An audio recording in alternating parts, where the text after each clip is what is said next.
Je passe directement la parole à mon cher collègue, Monsieur Bret, qui est confiné en Espagne, pour ouvrir le débat. Merci. Voilà, merci Madame Awatef. On remercie tous les intervenants pour leur participation, pour ces intéressantes et pertinentes participations, chacun par son nom. Professeur Mohamed Harakat, professeur José Galinde, professeur Rachid Khedi, professeur Yahya Al-Issaoui. Et maintenant, je passe sans tarder au débat. Donc, je prends des questions, je vais ouvrir du feuille, je vais prendre du feuille, je vais prendre les questions si vous avez. Allez-y. Donc voilà, j'ai une question de Monsieur Rachid El-Hasnaoui.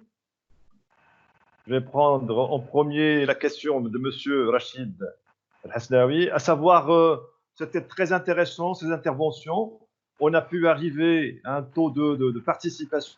On a dépassé les 100 participants dans cet événement, ce qui est super et idéal pour des participations de ce genre, surtout des événements en ligne. C'est vraiment intéressant.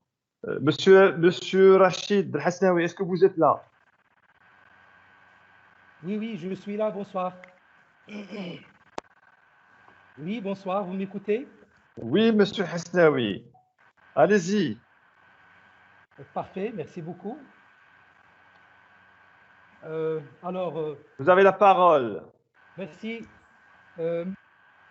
Monsieur le Président, Monsieur le Doyen, Messieurs les vice-doyens, Monsieur le Directeur du laboratoire, mes chers collègues, chers étudiants, honorable assistance, bonsoir.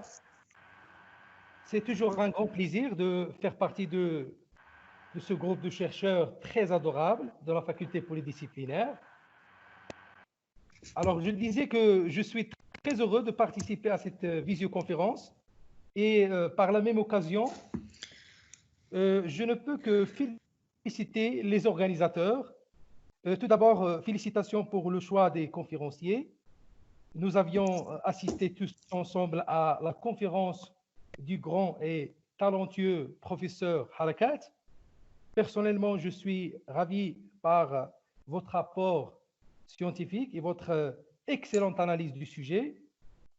Je dis également à nos chers invités, Monsieur José, Monsieur Rachid, Monsieur le professeur Yahya, vous nous avez impressionnés par la qualité de vos analyses sur la thématique de la politique fiscale. Ensuite, je félicite également les organisateurs pour la qualité de la modération, Monsieur Bakhat et Madame Issaoui. Vous m'écoutez, chers amis? Oui, c'est bon. Continuez, Rachid. Alors, j'ai une demande pour vous, chers amis organisateurs. N'oubliez pas, s'il vous plaît, de partager avec nous la documentation et les recommandations écrites sur ces retours d'expérience très utiles pour notre pays, le Maroc. Alors, bref, d'un signe de la main et d'un signe de cœur aussi, je vous dis tous salut en attendant de vous rencontrer un jour. Après votre permission, avant d'aller à la question, je voudrais partager avec vous quelques réflexions pouvant servir pour relancer l'économie marocaine après la crise sanitaire, étant donné que cette crise, comme vous le savez, est considérée comme une crise de l'offre et de la demande à la fois. Et vous savez que d'après la théorie, d'après ce que nous enseigne la théorie, dans un contexte de crise, il y a au moins 3 mécanismes pour relancer l'économie. Le premier mécanisme, rapidement, c'est la politique budgétaire. Cette politique budgétaire consiste à augmenter les dépenses publiques d'investissement. Et vous le savez très bien, la politique budgétaire, elle produit 2 effets. Un effet direct sur la production, la croissance et l'emploi, et un effet indirect, c'est dans le sens où l'augmentation de ces dépenses fiscales permet la distribution des revenus supplémentaires et provoque par la même occasion l'augmentation de la consommation des ménages, voire la reprise de l'investissement. Le deuxième mécanisme, c'est la politique monétaire. Il peut également être mobilisé. Et l'injection de liquidités et ou la baisse des taux d'intérêt auxquels les banques se financent doivent permettre de relancer l'investissement. Le troisième mécanisme, et le dernier, c'est que les pouvoirs publics ils peuvent agir sur la demande globale par le biais de ce qu'on est en train de discuter depuis tout à l'heure, à savoir la politique fiscale. Et là, on peut bien sûr stimuler la consommation par une baisse des impôts et taxes. Et je crois que cette politique fiscale peut être considérée comme la mieux adaptée pour agir plus efficacement et plus rapidement sur la demande. Mais, à mon avis, étant donné que la baisse des impôts, il donne lieu à une partie du revenu supplémentaire, il faut sincèrement craindre que ce revenu supplémentaire soit épargné au lieu d'être consommé, surtout dans un contexte d'incertitude qui marque cette crise sanitaire qui encourage plus l'épargne au détriment de la consommation et de l'investissement. Alors, si je veux résumer ces chers amis, je peux dire que la crise sanitaire d'aujourd'hui nous incite à repenser notre politique économique dans le sens de la prévention des crises. Et donc, je pense que ça, c'est le premier point important. Deuxième point important, à mon avis, c'est que la crise actuelle, elle a mis en évidence un certain nombre d'enseignements, en particulier la nécessité d'accélérer les réformes. Et donc, quand je parle des réformes, donc, il faut commencer par la politique fiscale. Et cela est dû à deux raisons principales. Première raison, étant que le budget de l'État connaît un déficit alarmant. Et la deuxième raison, on est que aujourd'hui, il y a un recours excessif à la dette publique. Alors là, comme vous le savez, chers amis, quand on parle du déficit public, c'est lié à deux choses essentielles au moins. Un, c'est lié au problème de gouvernance au niveau des dépenses publiques, comme l'a été souligné par l'intervention du professeur Harakat. Et deux, au niveau des recettes, le déficit public, il vient en grande partie du faible rendement fiscal. Et donc, si je veux résumer, je peux dire que le système fiscal marocain, comme il a été souligné par les intervenants, il ne remplit plus sa fonction fondamentale consistant aujourd'hui à fournir des ressources suffisantes pour faire face aux dépenses publiques, notamment les dépenses qui vont être induites par le Covid-19. Pour appuyer mes propos, je prends deux indicateurs importants. Le premier indicateur, c'est la chute de l'indice de l'autosuffisance fiscale au Maroc. Cela veut dire quoi? C'est tout simplement c'est que les ressources fiscales ne couvrent pas aujourd'hui les dépenses de l'État. Si on voit les chiffres, en 1990, les ressources fiscales ont été à 95%. Aujourd'hui, les ressources fiscales sont seulement de 64%. Le deuxième indicateur qui a été discuté également, c'est l'érosion de l'assiette fiscale qui est causée par plusieurs dysfonctionnements de notre système fiscal. Et là, je prends deux exemples au niveau de l'IS et au niveau de l'IR. Si vous permettez, au niveau de l'IS, on assiste à une forte évasion fiscale qu'on peut observer dans les deux sens ou bien dans les deux dimensions. D'abord, une évasion fiscale de la part des entreprises marocaines, lorsqu'on observe que les trois quarts des entreprises déclarent des déficits et pour un cas restant, c'est-à-dire 90%, ils déclarent des déficits minimums, inférieurs à 300 000 dirhams. Et ça, c'est l'une des conclusions des assises fiscales de l'année 2019.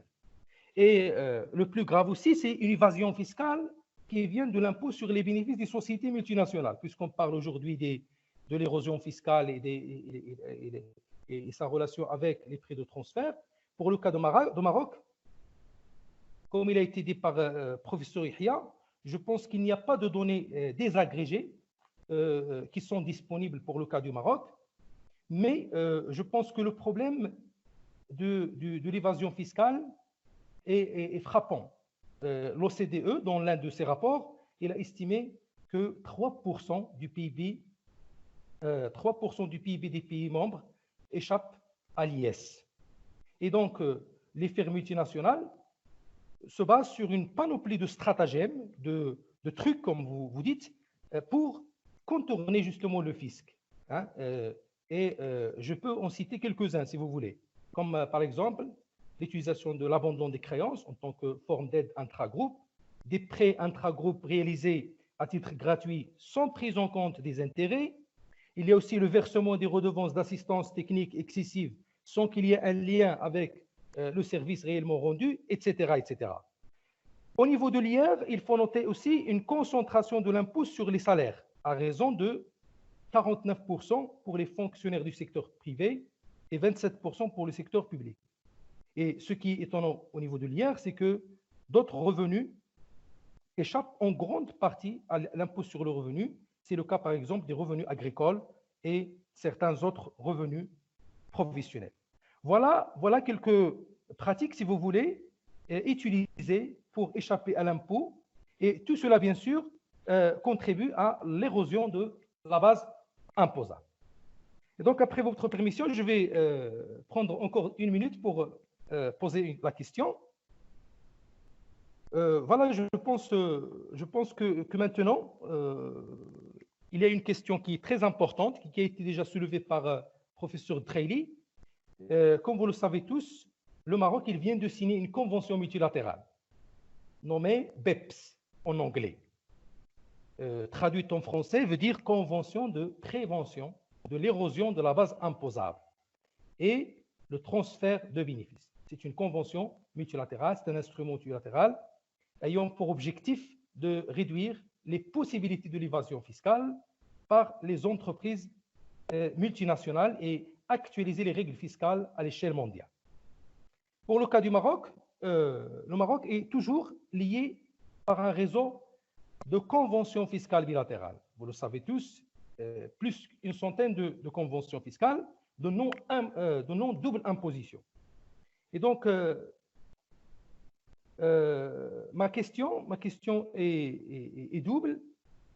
Quel serait d'abord le sort des conventions fiscales bilatérales conclues par le Maroc et quel serait le sort des accords préalables sur les prix de transfert conclus entre l'administration fiscale et les firmes multinationales ayant leurs activités au Maroc, comme par exemple Renault. Renault, il a un accord préalable avec l'administration fiscale marocaine.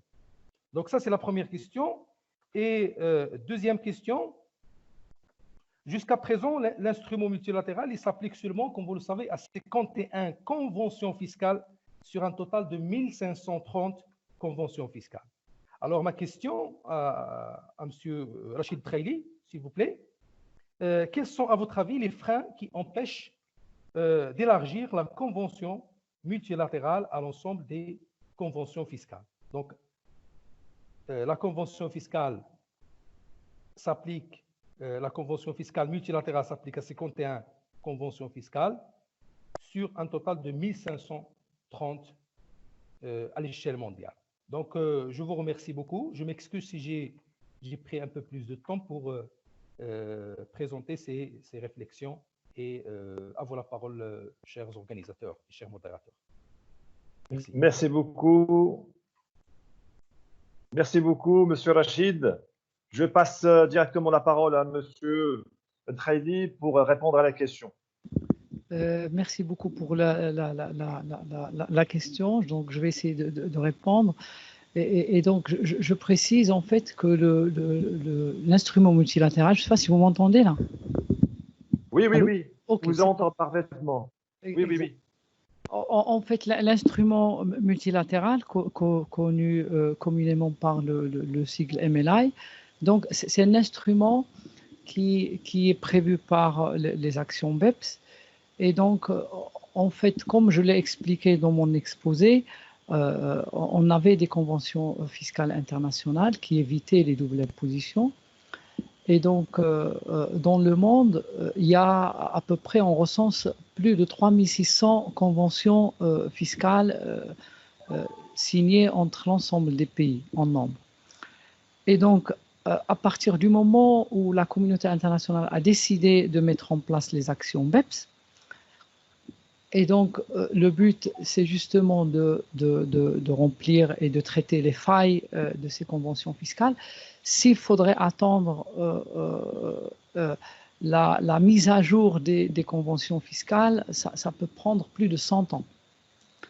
Et donc, l'idée est la suivante de l'OCDE et de l'ensemble des pays membres, c'est finalement d'adopter un seul instrument multilatéral qui, lui, il va injecter directement les modifications au niveau des conventions fiscales de façon globale. Et donc, si je comprends bien, votre question, c'est de comprendre pourquoi on applique une cinquantaine de conventions sur 1000. Ben, en fait, ce qui se passe, c'est que techniquement, chaque pays doit faire des choix. Doit faire des options dans son instrument, ce MLI, pour pouvoir dire que finalement, ces choix, ce sont ces choix-là que je vais appliquer à l'ensemble de mes conventions. Et donc, ce sont des choix qui sont certes techniques, mais ça prend beaucoup de temps. Derrière, c'est beaucoup d'équipes, beaucoup d'experts qui doivent travailler sur les sujets. Et donc, c'est normal que ça prend le temps pour pouvoir élargir à l'ensemble des pays membres de l'OCDE l'intégration de ces MLI et leur adoption. Voilà, merci. Merci beaucoup, Monsieur Treyli, pour la réponse. Je vois qu'il y a beaucoup de questions qui circulent. Je vais prendre quelques-uns. Je passe à Professeur Mouna Moussad. Et après, bon, je vais prendre plusieurs questions à la fois et on va donner la chance aux intervenants de répondre de façon synthétique parce que sinon, on va rester ici pour une longue durée. Alors, je passe la parole à Professeur Mouna. Merci, Monsieur Mohsin. Alors, bonjour tout le monde. Alors, avant tout, je tiens à saluer chaleureusement les efforts que notre laboratoire, l'ERSEC, et toute l'équipe organisatrice fournissent pour mettre en place un cadre solide d'échange entre les chercheurs par la planification de ces e-conférences et ces webinaires d'une très grande importance. Je tiens à remercier également tous les invités nationaux et internationaux pour leurs interventions riches et de qualité. Et sans tarder, bien sûr, j'aimerais poser ma question à Monsieur Issaoui, vu son expérience dans l'administration fiscale. Ma question est la suivante. Comment les autorités peuvent sécuriser leurs recettes tout en gagnant l'enjeu de la solidarité dans cette période critique? Est-ce que par une hausse du taux par tranche ou par la taxe sur la fortune, par exemple? Et bien sûr, quel scénario pour l'accompagnement et la vérification de la situation des entreprises qui bénéficient des mesures actuelles? Merci beaucoup. Merci beaucoup, Professeur Mouna. Je passe la parole à la deuxième. Je prends la question suivante. Monsieur Ougdou Mohamed. Professeur Ougdou. Oui, c'est Mohsin, je suis là. Allez-y. Oui, c'est Mohsin. Oui, bonjour à tout le monde.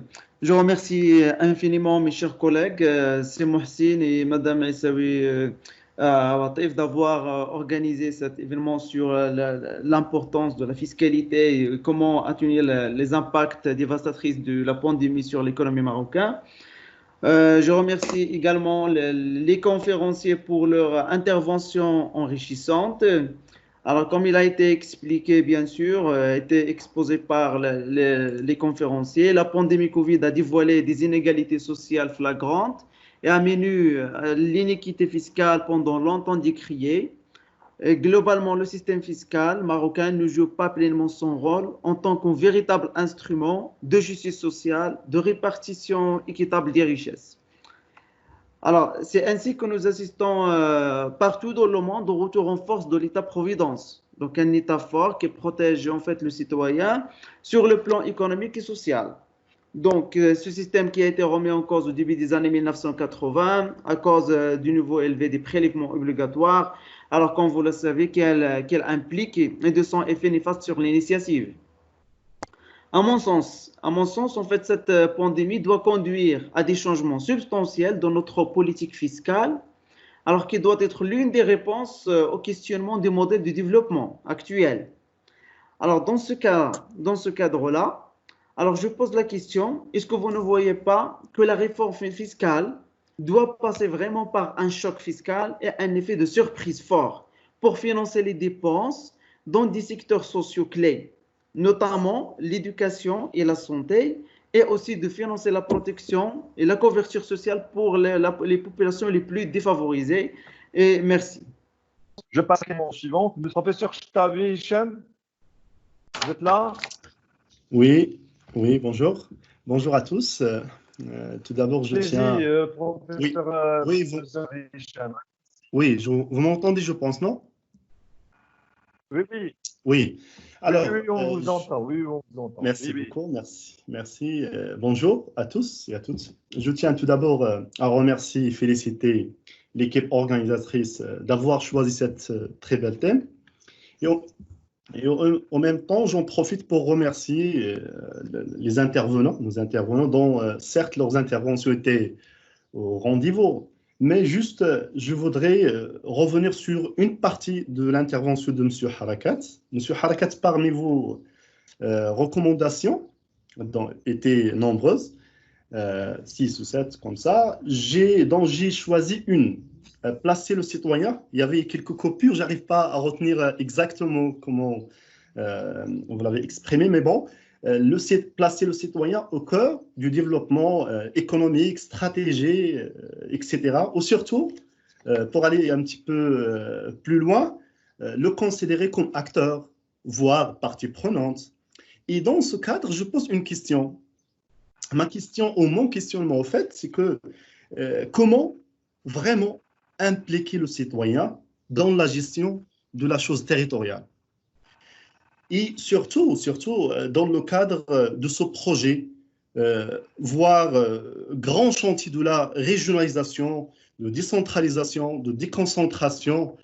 Et moi, personnellement, j'avais quelques expériences en la matière au niveau de recherche des problématiques territoriales. Je voulais dire, il serait judicieux, au fait, et selon des études menées dans ce sens, de penser d'abord comment impliquer les acteurs, les institutions, dans le cadre bien sûr régional, puisque l'enjeu même aujourd'hui du territoire, de la région au Maroc, c'est donc de rassembler les acteurs, de les fédérer derrière une stratégie partagée, commune. Avant de parler même, c'est pas avant de parler du citoyen, mais après. Donc, je clore mon intervention, ma question.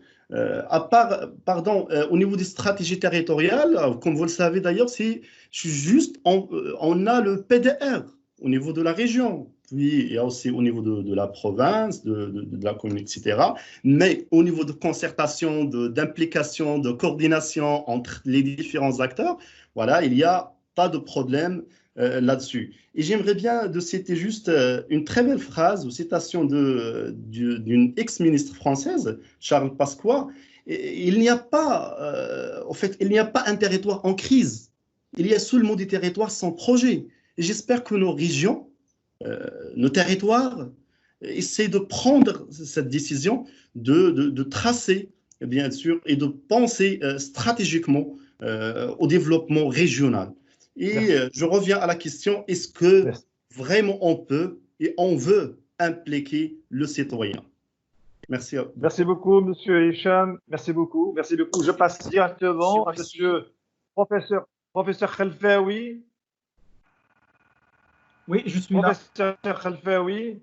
Allez-y, je suis là, je vous entends. Merci. Donc, je tiens à vous remercier de m'avoir accepté à assister à votre conférence. Rapidement, j'aurai 3 questions rapides. Donc, la première s'adresse à mon collègue Yahya, Issa Yahyaoui. Est-ce que tu ne vois pas l'urgence que le Maroc passe par une loi de finances rectificative d'abord? Donc, deuxième question, c'est à M. Trili. Donc, vous avez parlé de l'évasion, surtout pour les grands groupes. Est-ce qu'il ne faut pas revoir le fait générateur de l'IS, de l'impôt sur les sociétés, au lieu de taxer les entreprises sur leur résultats, on les impose sur leur chiffre d'affaires. Et une troisième question sous forme de réflexion. Moi, je pense que, nonobstant les méfaits du Covid-19 sur l'économie marocaine, moi, je pense que c'est une aubaine pour nous, pour l'économie marocaine et l'économie en développement, de finir avec la politique néolibérale préconisée par le Fonds monétaire international et pour les instances de la mondialisation, pour rebâtir un modèle solide où le Maroc va retrouver tous les atouts, la liberté d'agir en matière de politique monétaire, de politique budgétaire, parce que depuis à peu près 40 ans, on a appliqué les recettes de ces institutions et force est de constater qu'on est toujours dans le même cercle vicieux de pauvreté et de sous-développement. Merci. Merci beaucoup, professeur Al-Saoui. Je passe à une autre question. Professeur, je vais essayer de prendre deux au hasard. Je prends l'étudiant Talvi. Oui, bonjour, monsieur. L'étudiant Talvi. Oui, bonjour, vous m'écoutez? Allez-y. Tout d'abord, je remercie vivement notre rapport. Oui, allez-y. Allez-y. Donc, j'ai une interaction, si vous le permettez, et une question en même temps. Donc, je vais débuter mon interaction par une citation de Tacite. Il a dit que les nations ne peuvent pas avoir de tranquillité sans une armée, sans une solde, pas de solde, sans des impôts. Cette citation met une causalité entre les impôts et la tranquillité. Donc, les impôts sont les garants de la paix sociale. Dans notre conjoncture critique, on peut ajouter également... Oui, monsieur. Vous passez devant la question, s'il vous plaît, parce qu'il y a beaucoup de questions qui vont suivre. Oui, je vais passer à la question. Donc maintenant, je vais retourner à l'intitulé de la conférence. Quelle politique pour atténuer les impacts sociaux et économiques?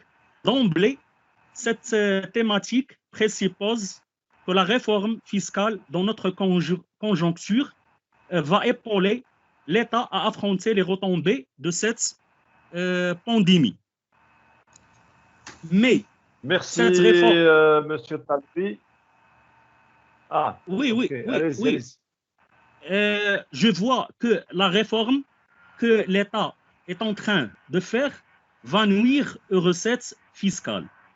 Donc, on se trouve dans un impasse budgétaire. Ma question, comment l'État va gérer cette impasse budgétaire? Et merci. Merci, monsieur Talvi. Je crois qu'on a eu assez de questions. Je passe à la dernière question. L'étudiant Abri. Bon, la question de Hamza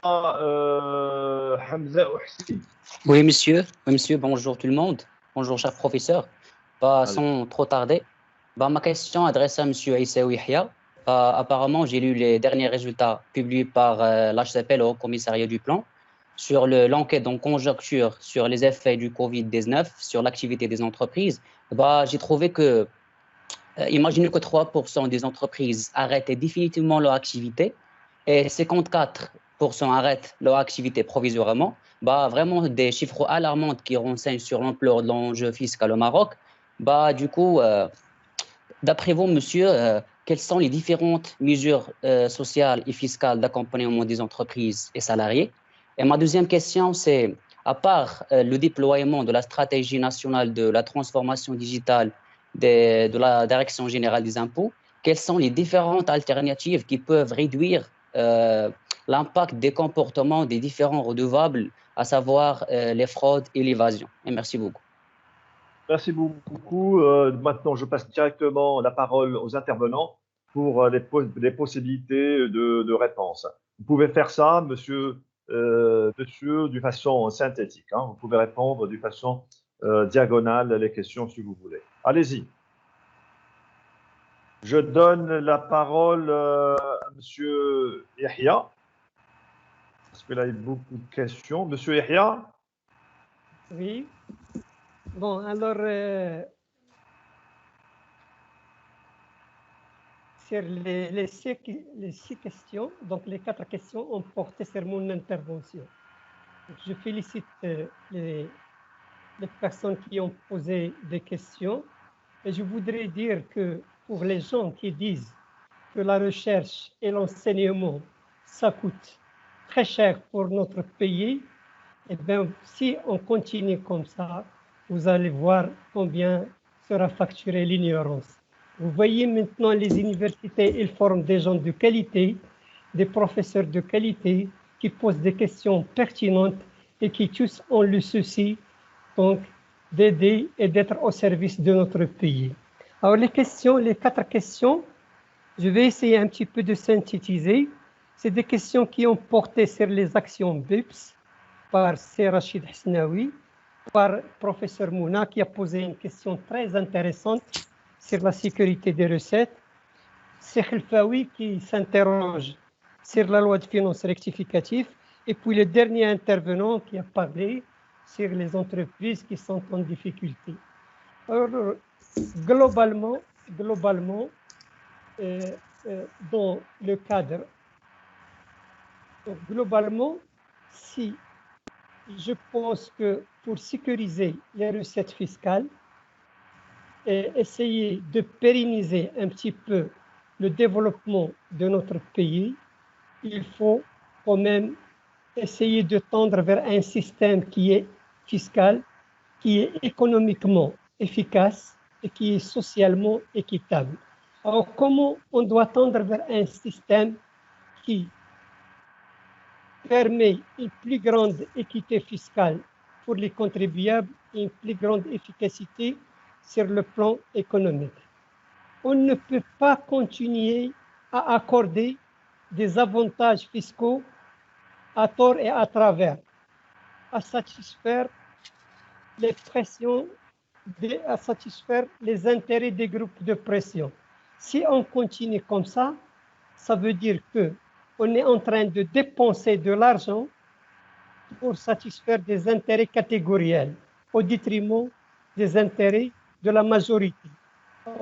Ce qui va entraîner à une forte concentration de la matière imposable sur une minorité de la population qui va payer donc avec des taux excessifs et multiples, ils vont payer des impôts avec des taux excessifs et multiples.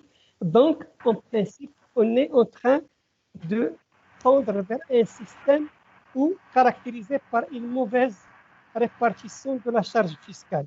Ah, j'entends des bruits, c'est bon, non? C'est bon, vous entend parfaitement. Alors, en ce cas, qu'est-ce qu'il faut faire?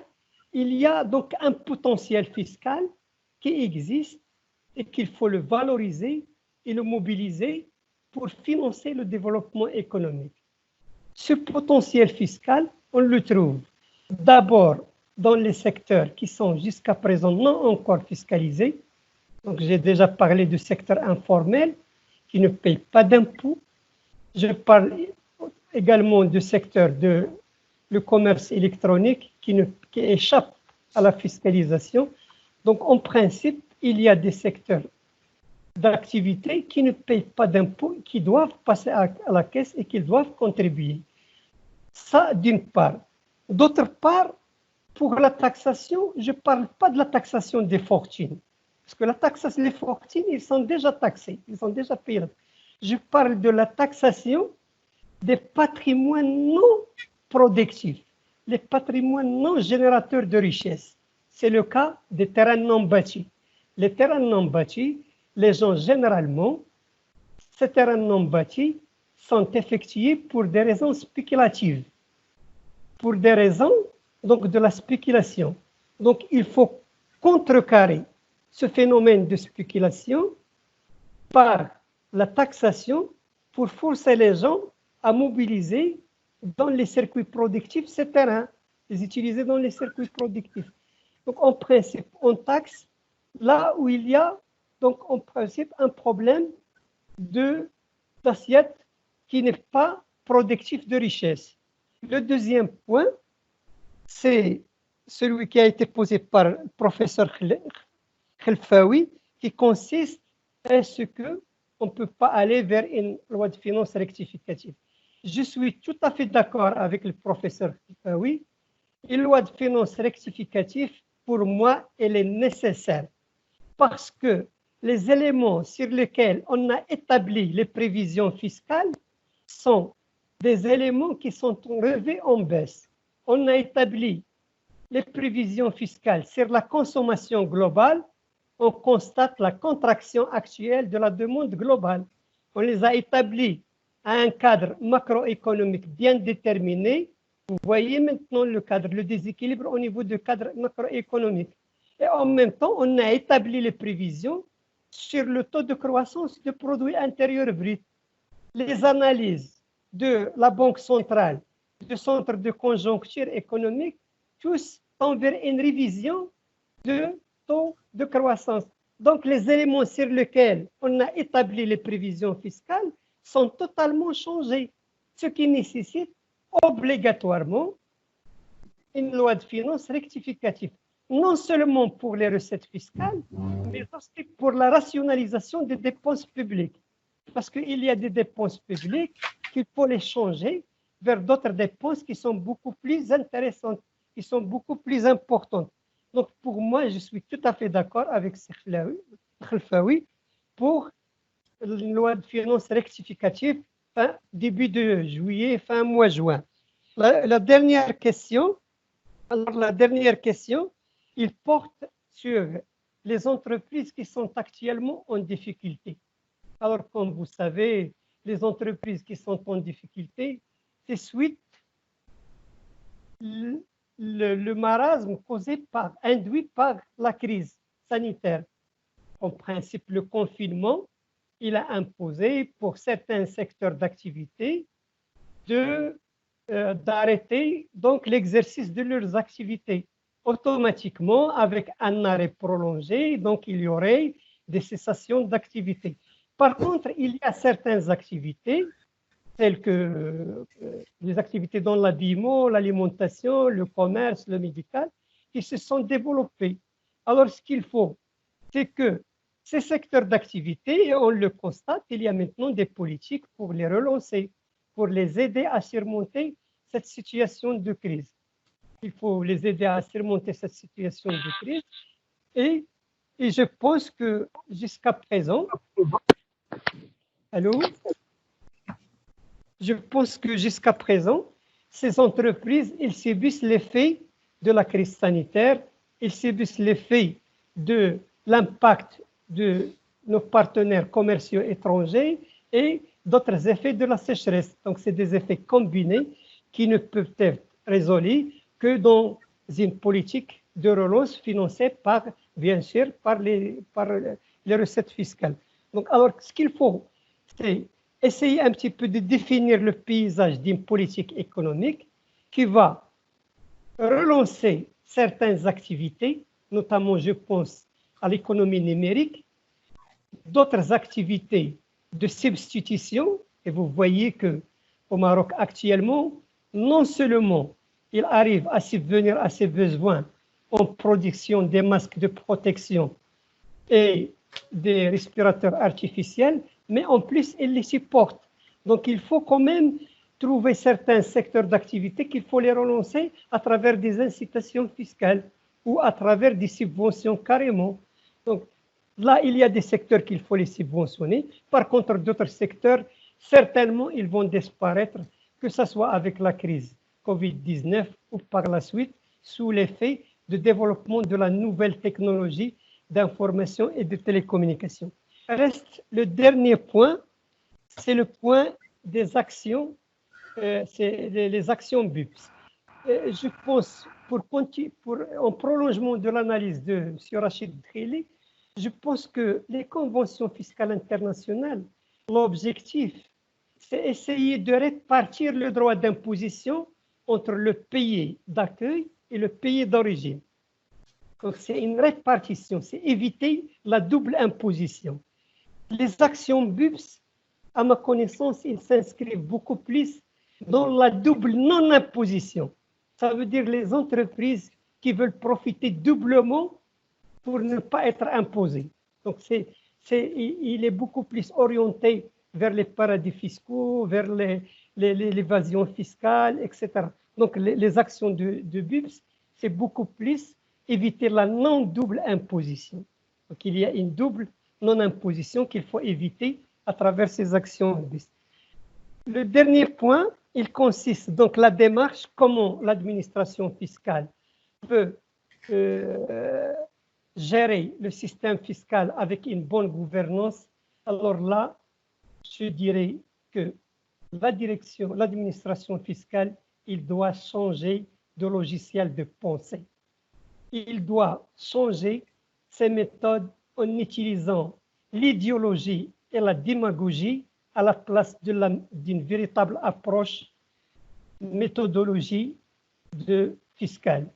Parce que, comme vous constatez, l'administration fiscale, en 2018, il a donc demandé à certains professionnels, le corps médical, de déposer des déclarations rectificatives pour éviter les contrôles pour les dernières années non prescrites.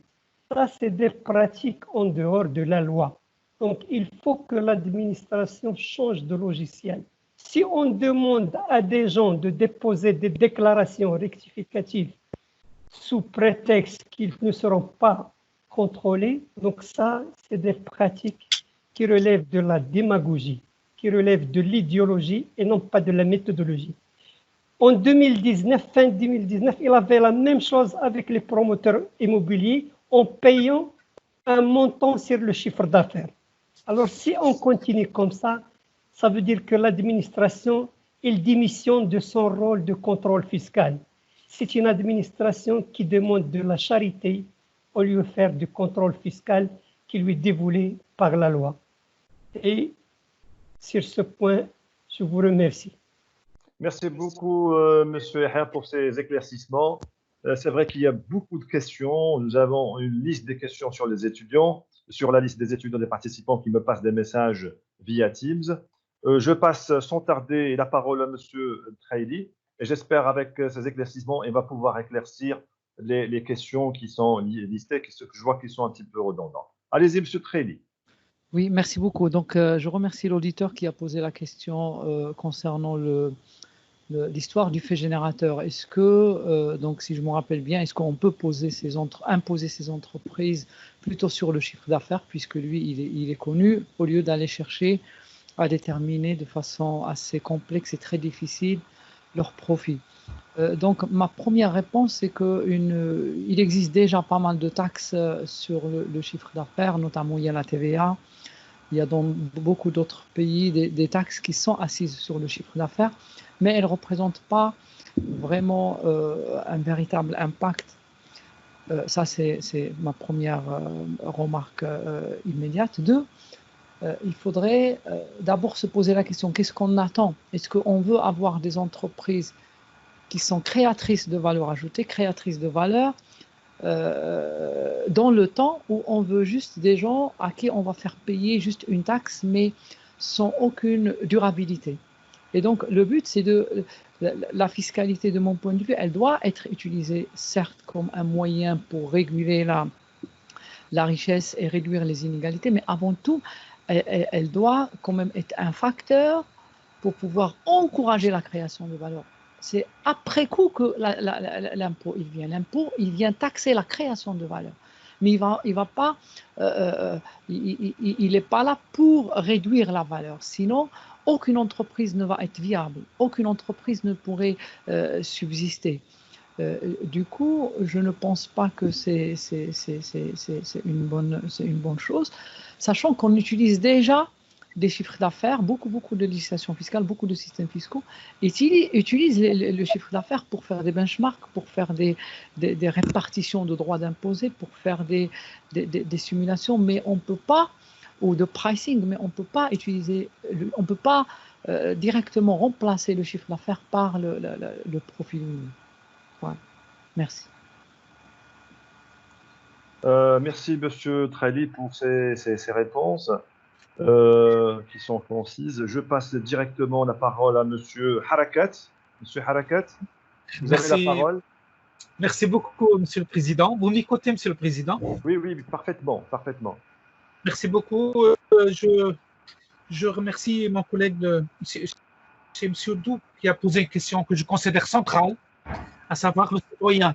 C'est vrai, j'ai présenté une série de recommandations, parmi lesquelles figure la place qu'il faut accorder aux citoyens. Et si je pose le problème dans le cadre fiscal, je me réfère à l'article 14 et à l'article 15 de la Déclaration française des droits de l'homme, qui fait des citoyens le mobile essentiel de la fiscalité. C'est lui qui doit être impliqué dans la collecte, soit directement, soit indirectement par ses représentants au Parlement.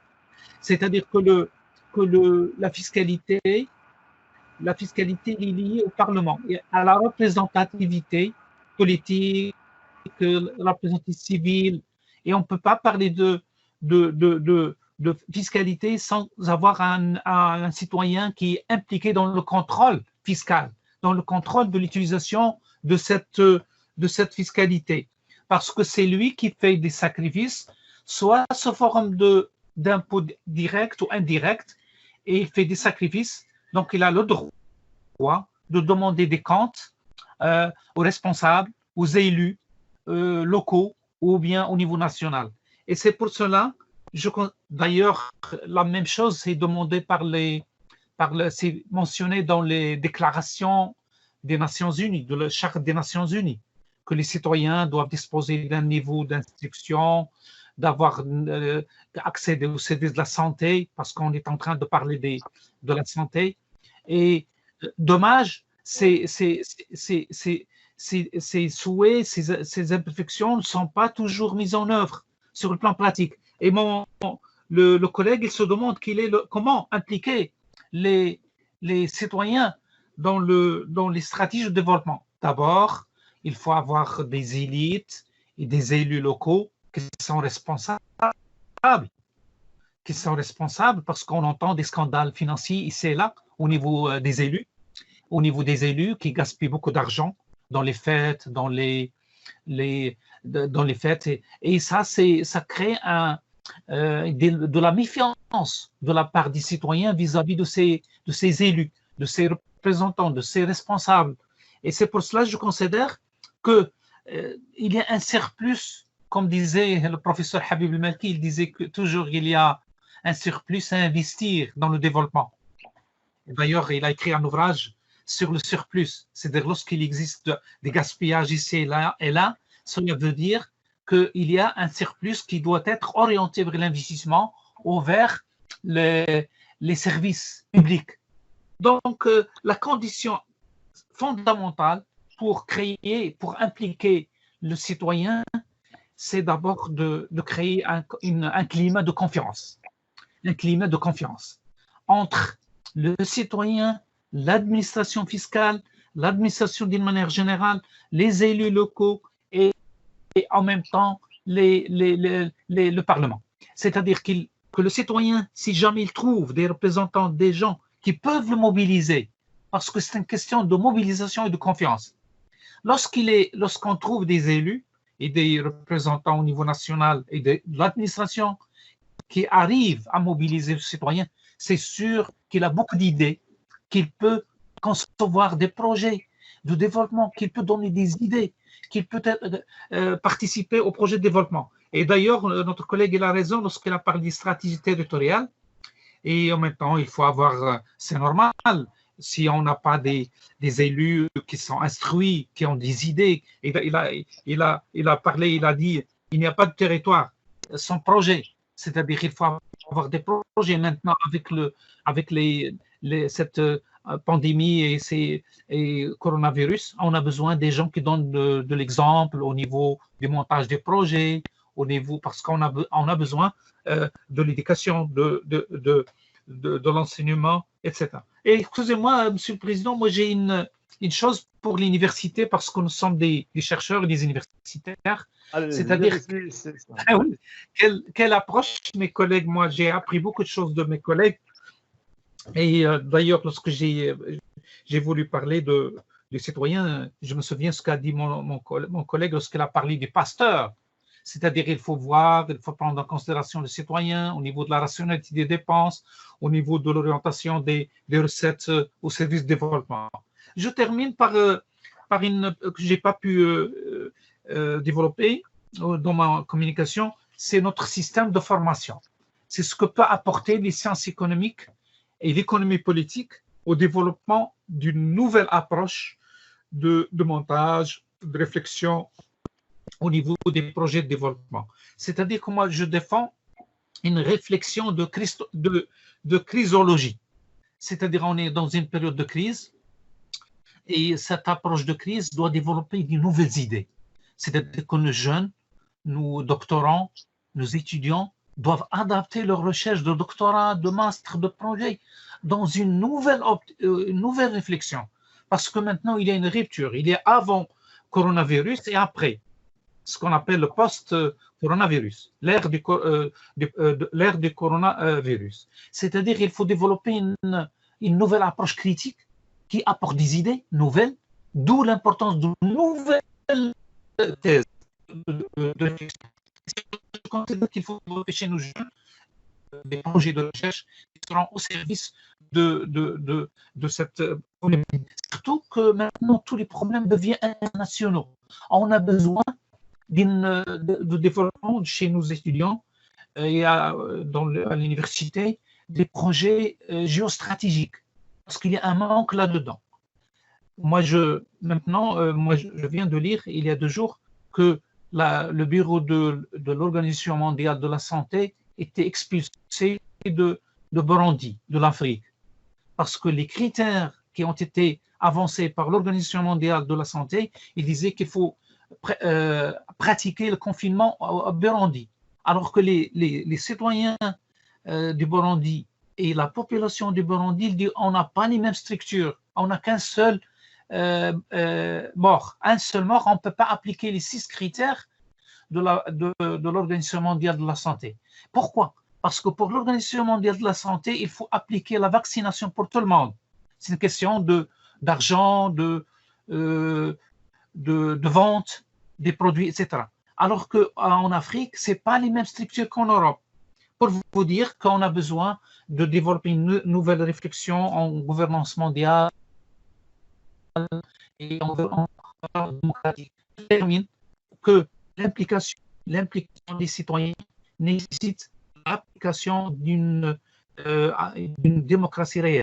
Si on n'a pas une démocratie de contrôle, une démocratie participative, une démocratie d'instruction, une démocratie de savoir, de l'économie du savoir, c'est par cette démocratie qu'on doit créer de la confiance chez les élus, chez la population et chez les citoyens, je voudrais dire, et chez les élus aussi, pourquoi pas, pour créer un nouveau Maroc qui est basé sur la solidarité, sur le progrès et sur de nouvelles pistes de progrès et de développement.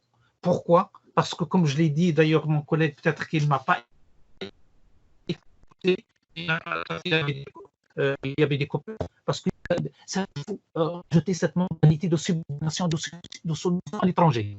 Maintenant, on a tout, on a des experts partout. J'ai appris cet après-midi des experts dans le domaine de la fiscalité, dans le domaine de l'économie, dans le domaine de la communication, des finances publiques, dans tous les domaines de la santé. Hein. Donc, c'est cette confiance-là, c'est cette croyance en nos compétences nationales pour entamer une nouvelle piste de création et d'innovation. Merci beaucoup. Et je m'arrête ici pour ne pas... Merci beaucoup, Monsieur Harakat, pour ces réponses qui nous ont vraiment éclairés. Et je passe la parole sans tarder à Monsieur José Galindez pour ses possibilités, pour sa réflexion, voir s'il y a des possibilités de réponse concernant les questions qui ont été posées. Allez-y. Bonjour. Oui, je suis ici, merci. En fait, je pense que moi, je serai un peu bref parce qu'il n'y a pas beaucoup de temps pour réfléchir. En fait, je pense qu'il faut relancer les projets BEX de l'OCDE afin d'améliorer des renseignements automatiques en matière fiscale, aussi relancer des mesures sur les prix des transferts. Comme vous savez, l'OCDE a mis en consulte publique. Et par rapport à la fiscalité numérique, il faut que, je pense que les États accélèrent des réponses à ce type de problématiques parce qu'avec le Covid, l'économie numérique a gagné beaucoup de terrain et va continuer à gagner. C'est des choses que je voudrais dire afin de donner mes commentaires. Merci, monsieur le Président, pour me donner la parole. Merci beaucoup, monsieur José. Je vois qu'il y a beaucoup de questions, chers étudiants. Je suis vraiment ravi d'avoir ce tas de questions que vous avez posées sur Teams, etc. Mais pour des raisons de temps et de gestion, vous savez très bien que nos autres intervenants ils sont un petit peu fatigués. Et sans tarder, je passe la parole à monsieur Ahmed Boumzour. Monsieur Ahmed Boumzour. Oui, monsieur Bkhet. Pour le mot de clôture. Allez-y, monsieur Ahmed Boumzour. D'accord, je vous remercie. Merci, monsieur Bkhet. Mesdames, messieurs, chers collègues. Si vous me permettez, monsieur Mohamed Boumzour, c'est le vice-doyen chargé de la pédagogie auprès de notre faculté. Allez-y, monsieur Ahmed Boumzour. Merci, c'est cher pour l'information. Merci, monsieur Cherkbir. Je vais pas être long, donc je vais être un peu court. Je sais très bien que les chers conférenciers sont fatigués, donc on les remercie pour leurs interventions. Donc, mesdames, messieurs, chers collègues, en mon nom, en qualité de vice-doyen pédagogique de la faculté polydisciplinaire Université Sultan Moulay Slimane, et au nom de tous les participants, je remercie d'abord les conférenciers et tous les intervenants qui ont œuvré pendant cette journée à des échanges riches, ouverts et intéressants, et parfois même controversés, et à débattre sur un sujet d'actualité. Je tiens également à remercier le comité d'organisation pour cette initiative qui s'avère fructueuse, convaincante et réussie en cette période de crise et de confinement. Un grand merci à Madame Issaoui Awatif et un grand merci à Monsieur Mohsin Bkhet. Je tiens également à remercier le public pour sa participation et sa contribution à l'animation des débats. Personnellement, je suis très satisfait de cette nouvelle ère de communication et des étapes que nous avons pu franchir. Il nous reste beaucoup de défis à relever. Et à mon sens, je ressens cette véritable volonté en vous. Soyons déterminés à franchir ensemble l'infranchissable et à fédérer nos efforts en tenant compte de notre réalité et des moyens dont nous disposons. Une fois encore, je tiens à vous remercier chaleureusement pour votre contribution à cette conférence. Quelle politique fiscale pour atténuer les impacts économiques et sociaux du Covid-19. Merci à vous. Merci beaucoup, cher vice-doyen, monsieur Ahmed Boumzour. Merci beaucoup, cher vice-doyen. Merci. Merci beaucoup. Je vous en prie. Je n'ai qu'à, je crois qu'on est arrivé à la fin de cet événement, je n'ai qu'à remercier encore une fois nos chers intervenants, monsieur Mohamed Harakat, monsieur José Galindez, monsieur Rachid Tredi, monsieur Yahya Al-Issaoui, à remercier le comité d'organisation, notre laboratoire, notre directeur de laboratoire, et notre doyen et tous les intervenants, toute l'équipe qui a travaillé de façon acharnée pour la réussite de cet événement. Merci mes collègues, mes amis, merci à tous. Monsieur Bkhet, si vous me permettez, s'il vous plaît. Je passe. Allez-y. Je tiens juste à informer nos intervenants que la vidéo de cette conférence elle est enregistrée et sera diffusée dans la chaîne YouTube de notre laboratoire, l'ERSEG. D'accord? Merci beaucoup. Merci. Et vous passera le lien. Comme ça, vous aurez la possibilité comment vous y accéder. Est-ce qu'on peut ouvrir nos caméras pour prendre une photo, s'il vous plaît? C'est Bkhet. Allez-y. Et on laisse, si vous permettez, un autre. S'il vous plaît, monsieur le vice-doyen. Si vous Mes chers permettez, collègues, Madame Awatif, un dernier mot de J'ai oublié la clôture caméra, c'est ça. pour Monsieur Sabri, le directeur de bien l'NCG. sûr, Allez-y, merci. Monsieur Sabri. Oui. Allez-y, Monsieur Sabri. À vous la parole, c'est Sbri, directeur Sabri. de l'ENCG.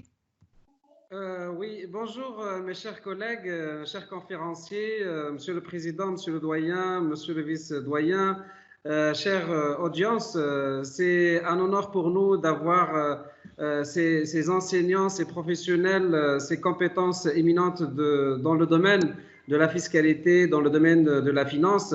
Un grand merci aussi aux organisateurs, Madame Issaoui Awatif, c'est Bkhat, qui ont vraiment bien géré toute cette partie préparation et aussi l'interactivité entre les différents intervenants et les participants.